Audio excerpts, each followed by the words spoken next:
Salut à tous. Aujourd'hui, nouvelle vidéo, nouveau format. Je vais raconter le lore de toutes les légendaires de classe de l'extension Chevalier du Trône de Glace.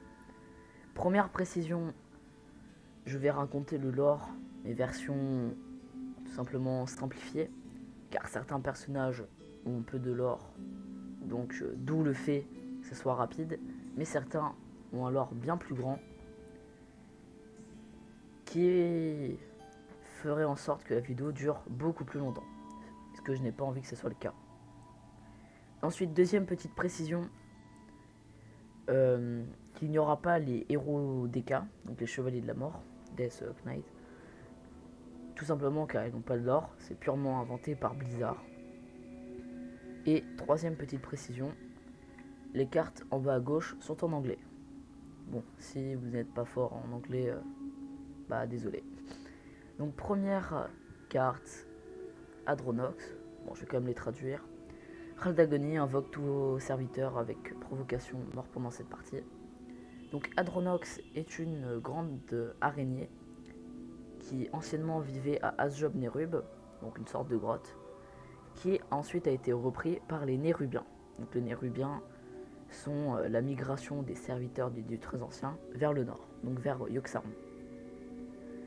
Donc les Nérubiens se sont servis de Azjob-Nerub en tant que forteresse, sauf qu'il y avait Adronox qui voulait reprendre son territoire. Du coup, Adronox en fait était très puissante. Du coup, le roi Lich a ordonné aux Nérubiens de la tuer. Comme ça, ensuite, elle pourra être ressuscitée pour qu'elle serve le fléau. Excusez-moi. Du coup, dans le donjon disponible en jeu, quand on arrive, on voit qu'elle affronte, donc elle, Adronox, des Nérubiens, et qu'elle les tue car elle est très puissante. Du coup, c'est à nous d'aller la tuer, car elle nous sert un peu d'obstacle. Et c'est à peu près tout pour cette carte. Passons à l'archevêque Benedictus. Cri de guerre place une copie du deck adversaire dans le vôtre. Alors, lui a un lore bien plus complet, dont je ne raconterai pas tout précisément. Pour faire simple, il est le grand élève de Alansus Faol, donc un grand prêtre, un grand évêque qui dirige la cathédrale du Hurlevent. Et Alansus Faol meurt. Du coup, c'est Benedictus qui hérite du titre d'archevêque de la grande cathédrale d'Hurlevent. Donc tout se passe bien jusqu'à la première guerre, il me semble, elle se nomme. Enfin oui, c'est ça. Non, je confonds toujours la première, la deuxième, mais bref. C'est bien la première, où les orques arrivent par le portail des ténèbres. Donc il y a tous les clans orques qui arrivent, notamment la secte du marteau du crépuscule. Du coup, au début, ils recrutaient des fanatiques, ceux qui veulent servir la secte, et Benedictus, secrètement, la rejoint. Donc on peut dire qu'il a deux personnalités. Une personnalité où il va tuer des innocents, car comme il dit, il va être épargné de la lumière sacrée. Donc c'est sa version du crépuscule, où il fait le mal. Comme on peut le voir sur l'image, le violet est beaucoup mis en avant, car le violet est la couleur du crépuscule. Et il a aussi sa personnalité de grand prêtre, qui dirige la cathédrale du Hurlevent, alors qu'en réalité, il préfère être un prêtre ombre, qui utilise les magies d'ombre, que sacrée discipline. Donc au début, personne ne le savait, bien évidemment, jusqu'à un moment où il le découvre. Du coup, Varian le dégage, l'exile d'Hurlevent, et il va donc servir le crépuscule. Et ce Benedictus est tuable dans le donjon l'heure du crépuscule, un donjon qui se trouve dans les grottes du temps. Passons au professeur Putricide, le grand savant du roi Lich, donc d'Arthas. Il avait pour but de créer une sorte de nouvelle peste, et en tant que savant, il a créé plusieurs choses. Donc, il essaie notamment de créer cette peste, il a créé des potions, et il a notamment créé d'abominables créatures du nom de Pulentraille et Tronupus, qui est cette carte. Donc, comme vous pouvez le voir sur l'image, ils sont big, très grands. Et c'est à peu près tout. Alors, j'ai oublié de traduire. Chaque fois que vous jouez un secret, place un secret de chasseur aléatoire sur le champ de bataille. Et à chaque fois que ce serviteur survit aux dégâts, invoque un serviteur légendaire aléatoire. Donc, chacun de ces deux abominations, Pulentraille qui n'a pas de carte, et Tronopus, donc celle que vous voyez à l'écran, ont tous deux un chien version fléau qui fait 3 fois la taille d'un personnage normal. Il y en a un qui s'appelle Bijou, il me semble que c'est celui de Tronopus. Et l'autre, j'ai complètement oublié son prénom. Mais bon, ce n'est pas le plus important. Passons à l'Anatel, la reine du sang. Donc, vol de vie à plus d'un d'attaque pour chaque carte que vous allez défausser pendant cette partie. C'est la reine de sang, la reine des Salamirs. Donc les Salamirs sont des elfes du sang qui ont été ressuscités. Et l'Anatel en est leur reine. Donc dans les Salamirs, il y a également les princes, prince Keleset, prince Taldaram et prince Valanar. C'est à peu près tout, même si elle a un lore elle a un lore assez complet. Je pourrais notamment vous parler comment elle a été tuée, mais peut-être que j'en ferai une vidéo pour elle. Sindragosa, anciennement un dragon du vol bleu et épouse de Maligos, donc un autre dragon du vol bleu, même l'aspect du vol bleu. Donc pendant le combat contre Eldemort, donc l'aspect du vol obsidien, me semble, qui est devenu fou à cause des dieux très anciens. Ils partirent au combat et Sindragosa a été repoussée jusqu'au Northrend où elle meurt.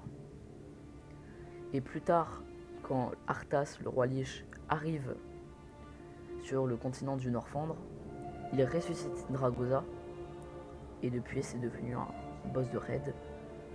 On trouve à la citadelle de la couronne de glace.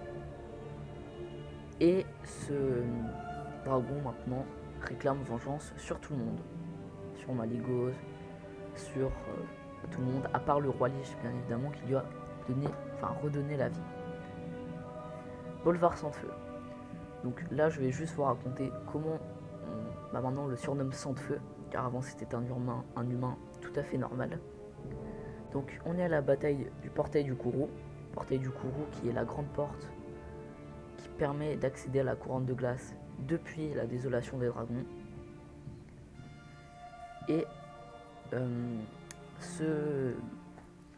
donc l'Alliance et la Horde s'allient, ils se mettent ensemble pour combattre le fléau. Donc l'Alliance était dirigée par Bolvar et la Horde par Nazgûl.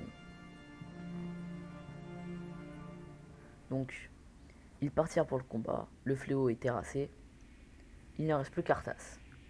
Le combat allait commencer jusqu'à ce que Arthas, des réprouvés de la Dame Noire lancent des nuages de peste, car la Dame Noire, donc Sylvanas, est devenue une Banshee, une mort-vivante, à cause du roi Lich, car c'est le roi Lich qui l'a tué, puis ressuscité en mort-vivante. Du coup, Arthas a réussi à survivre, mais toutes les troupes de l'Alliance et de la Horde étaient en train de mourir. Et non loin, il y a le temple du repos du ver, donc le regroupement, la grande tour qui regroupe tous les dragons. Et quand ils voient des nuages de peste, pour pas qu'elles se répandent, ils vont aller utiliser leur crachet de feu pour éteindre la peste. Donc tout le monde pensait qu'ils étaient morts, notamment Bolvar, car peste plus ensuite du feu, normalement tu survis pas. Donc du temps passe, jusqu'à ce que Arthas a été tué à la citadelle de la couronne de glace. L'esprit du père d'Arthas sort de l'épée, car c'est Arthas qui a tué son père, et dit à Tyrion, un grand paladin qui dirigeait l'assaut de la citadelle de la couronne de glace. Donc le père d'Arthas lui dit, il doit toujours y avoir un roi Lich, car sans maître, le fléau pourra aller partout dans Azeroth et tout détruire. Donc Tyrion allait prendre le sacrifice jusqu'à ce que Bolvar vienne. Donc comme vous pouvez le voir sur l'image, tout brûlé. Il dit que de toute façon il est déjà foutu, ce qui est assez normal. Il est tout de feu. Et donc c'était à lui de prendre le sacrifice. Et à ce jour, c'est le roi Lich. Enfin, pas réellement. Car le home de domination, donc le casque du roi Lich, a été brisé. Morabi. Morabi est un troll de glace. Donc les trolls de glace est la tribu troll qui vit dans la zone de Gundrak et qui s'étend un peu dans les autres zones, genre Grisone. Et ces trolls de glace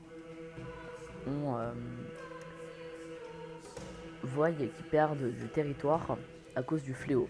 Donc le fléau qui prenait beaucoup de territoire, sachant que le fléau et les trolls de glace ne sont pas du tout alliés. Donc les trolls de glace servaient des dieux animaux. Alors ils ont décidé de sacrifier le dieu mammouth, enfin tous les dieux, mais c'est Morabi qui a réussi à avoir l'héritage des pouvoirs du dieu mammouth. Donc il a les pouvoirs d'un dieu animal. Et c'est tout. C'est également le dernier boss de Gundrak, une forteresse troll. Et dernier personnage, Lilian Voss. Donc c'est la fille de Benedictus Voss. Alors ce n'est pas le même que celui qu'on a vu en début de vidéo. Là c'est un autre qui sert la croisade écarlate. Alors la croisade écarlate est pas une secte, plutôt, comment on pourrait dire, une confrérie qui a pour but d'éradiquer les morts vivants. Même si aujourd'hui elle éradique tout ce qui bouge. Car pour eux, n'importe quoi peut être un mort vivant. Donc elle a été entraînée à tuer du mort vivant, sauf qu'un jour, pas de bol, elle meurt. Elle a été relevée au Glas, donc c'est une zone qui se trouve à la clairière de Tirisfal. Sauf que quand elle voit qu'elle est une mort vivante, alors que c'est ce qu'elle tue à la base, et bah au début elle est pas très contente. Donc elle a essayé d'aller retourner voir son père. Sauf que son père, aucune pitié, il veut la tuer car c'est une mort vivante. Bon, elle arrive à s'échapper, puis avec notre aide, on arrive à tuer son père et une grande partie des troupes de la croisade écarlate. Sauf qu'elle n'est pas définitivement morte, car son père n'était pas le dirigeant de la croisade. La vraie dirigeante était Blanchette.